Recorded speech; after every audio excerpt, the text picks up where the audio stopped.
हमेशा की भांति आज हम आपको फिर लेकर के चलते हैं अपने YouTube चैनल मोक्षा नगरी काशी।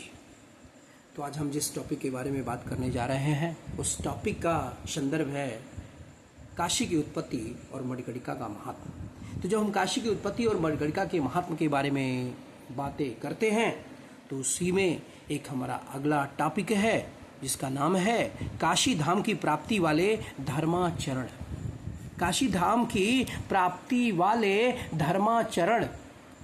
तो अगस्त जी बोले, भगवान अविमुक्त नामक महाक्षेत्र पर मुक्ति का कारण है और वह संपूर्ण क्षेत्रों में सबसे श्रेष्ठ और मंगल में भी परम मंगल रूप है, जहाँ गंगा, विश्वनाथ और काशी ये तीनों जागरूक हैं और वहाँ मोक्ष रूपी संपत्ति मिलती है। इसमें कौन सी आश्चर्य की बात है स्कंद जी? किस किस धर्म का आचरण करने वाले पुरुष को काशी धाम की प्राप्ति होती है, यह बताइए। मैं तो ऐसा मानता हूँ कि सदाचार के बिना किसी के भी मनोरथ सिद्ध नहीं हो सकते। आचार परम धर्म है। आचार परम धर्म है। आचार उत्तम तप है। आचार से आयु बढ़ती है और आचार से समस्त पापों का क्षय हो जाता है। इसलिए आप पहले आचार का ही वर्णन करें। आचार का ही वर्णन करें। स्कंद जी बोलते हैं, मुने मैं सत्पुरुषों के लिए हितकर सदाचार का वर्णन करता हूँ। सुनो, इस लोक में सब प्रकार के प्राणियों में सबसे बढ़कर मनुष्य है। मनुष्य में श्रेष्ठ ब्राह्मण है और ब्राह्मणों से भी श्रेष्ठ विद्वान है। विद्वानों में भी वे सबसे श्रेष्ठ हैं जिनकी बुद्धि परम पवित्र एवं वश में की हुई है। उनमें भी श्रेष्ठ वे लोग हैं जो पवित्र बुद्धि द्वारा किए हुए निश्चय के अनुसार कर्म करते हैं। उनमें भी श्रेष्ठ वे हैं जो सदा ब्रह्म चिंतन में तत्पर रहते हैं। ब्रह्मा जी ने ब्राह्मण को संपूर्ण जीवों का स्वामी बनाया है। इसलिए इस जगत में जो कुछ भी स्थित है उस सब वस्तु को प्राप्त करने का योग्य अधिकारी ब्राह्मण ही है। उनमें भी जो सदाचारी है वही सब कर्मों के योग्य है। आचार भ्रष्ट नहीं। आचार भ्रष्ट नहीं। इसलिए ब्राह्मण को सदा आचारवान होना चाहिए। इसलिए ब्राह्मण को सदा आचारवान होना चाहिए। मुने राग द्वेष से रहित विद्वान ब्राह्मण जिस आचार का पालन करते हैं उसी को ज्ञानी पुरुष धर्म मूलक सदाचार मानते हैं। जो उत्तम लक्षणों से हीन होने पर भी उत्तम आचार के पालन में तत्पर श्रद्धालु और दूसरों के द्वेष न रखने वाला है, वह मनुष्य 100 वर्षों तक जीवित रहता है। अपने अपने वर्णाश्रमोचित कर्मों के विषय में श्रुतियों और स्मृतियों द्वारा जो धर्म मूलक सदाचार बतलाया गया है उसका आलस्य छोड़कर पालन करना चाहिए। दुराचारी पुरुष इस संसार में निंदनीय होता है। उसे नाना प्रकार के रोग सताते हैं और वह सदा अत्यंत दुख का भागी एवं अल्पायु होता है। जिस कर्म को करते समय अंतरात्मा प्रसन्न होती हो, जिसमें भय, आशंका एवं लज्जा आदि का अनुभव न होता हो, उसी कर्म को करना चाहिए। उसमें विपरीत कर्म को नहीं। सत्य, क्षमा, आजर्व, सरलता एवं कोमलता, ध्यान, क्रूरता का अभाव, अहिंसा, दम, मन और इंद्रियों का संयम, प्रसन्नता, मधुरता और मृदुता, ये 10 प्रकार के यम बताए गए हैं।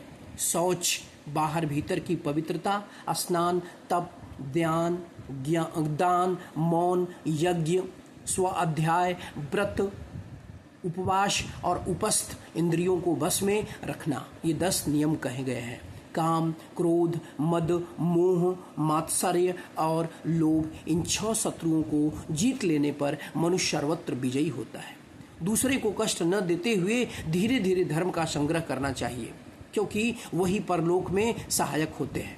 परलोक में केवल धर्म ही सहायक होता है। माता, पिता, पुत्र, भाई, पत्नी, बंधु, बांधव और घर का साज सम्मान घर का साज सामान ये सब वहाँ सहायता नहीं करते। जीव अकेला जन्म लेता है और अकेला ही मरता है। पुण्य और पाप का भोग भी वह अकेला ही करता है। मृत्यु को प्राप्त हुए शरीर को लकड़ी और ढेले की भांति पृथ्वी पर फेंक कर भाई बंधु मुंह फेर चल देते हैं। परलोक में जाते हुए जीव के साथ तो केवल उसका धर्म जाता है।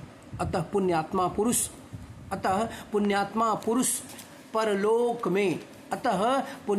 पुरुष परलोक में सहायता करने वाले धर्म का संग्रह अवश्य करे। धर्म को सहायक पाकर जीव नरक के दुस्तर अंधकार से भली भांति पार हो जाता है।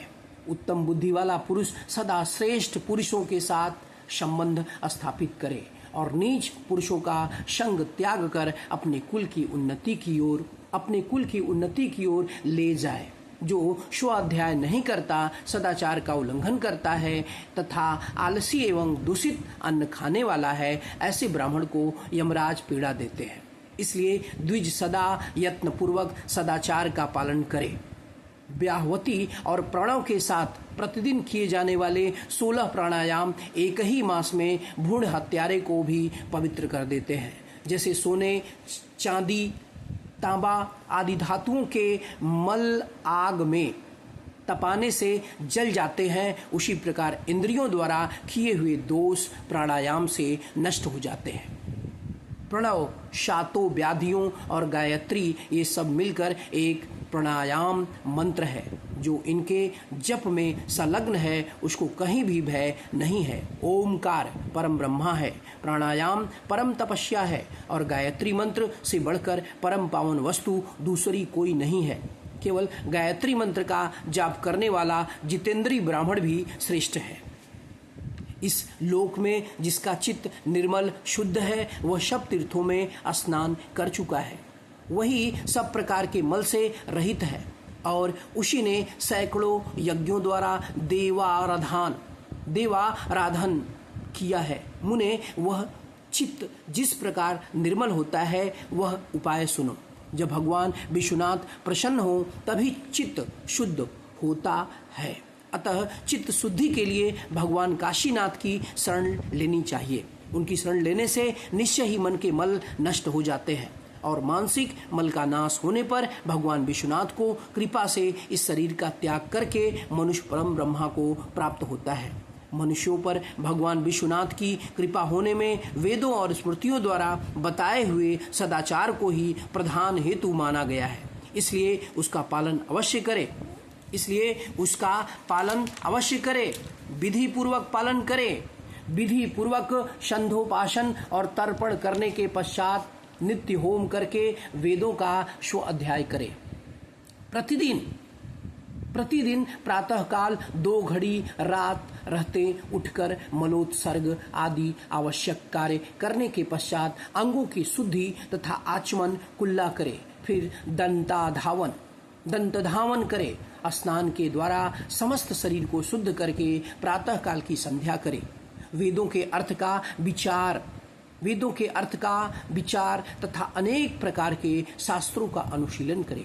पवित्र, हितकारी तथा बुद्धिमान शिष्यों को पढ़ावे और योग, क्षेम आदि की सिद्धि के लिए परमेश्वर की शरण ले। तदंतर मध्याह्न काल के नित्य कर्म का अनुष्ठान करने के लिए पूर्वोक्त रूप से पुनः स्नान करे। स्नान के पश्चात मध्याह्न काल की संध्या करे। तत्पश्चात चूल्हे की आग को प्रज्वलित करके बलि वैश्वदेव करे। निष्पाव, कोदो, उड़द, केराव, चना, तेल में पकाई हुई वस्तुएं तथा सब प्रकार के नमकीन भोजन वैश्वदेव में त्याज्य है। अरहर, मसूर, मटर, वरट भोजन से बनी हुई वस्तु अथवा बासी अन्न, इन सबको वैश्वदेव कर्म में त्याग देना चाहिए। राही, जीविकाहीन विद्यार्थी, गुरु का पोषण करने वाला सन्यासी और ब्रह्मचारी ये 6 धर्म भिक्षुक कहे गए हैं। राही को अतिथि जानना चाहिए और वेदों के पारंगत विद्वान को अनुचान कहते हैं।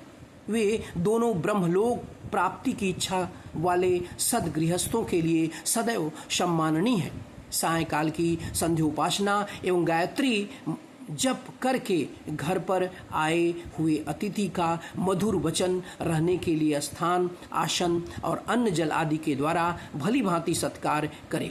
इस प्रकार रात्रि का प्रथम प्रहर व्यतीत करके शयन करें। रात में अधिक तृप्तिपूर्वक भोजन नहीं करना चाहिए। भूख से कुछ कम ही खाना चाहिए। तो आज के लिए सिर्फ बस इतना ही। अब हम आपको मिलते हैं अपने नेक्स्ट यूट्यूब वीडियो में। जय हिंद, जय भारत, जय भगवान बुद्ध की, जय काशी के 33 कोटि देवताओं की जय हो। हर हर महादेव, हर हर महादेव। जय श्री राम, जय श्री राम।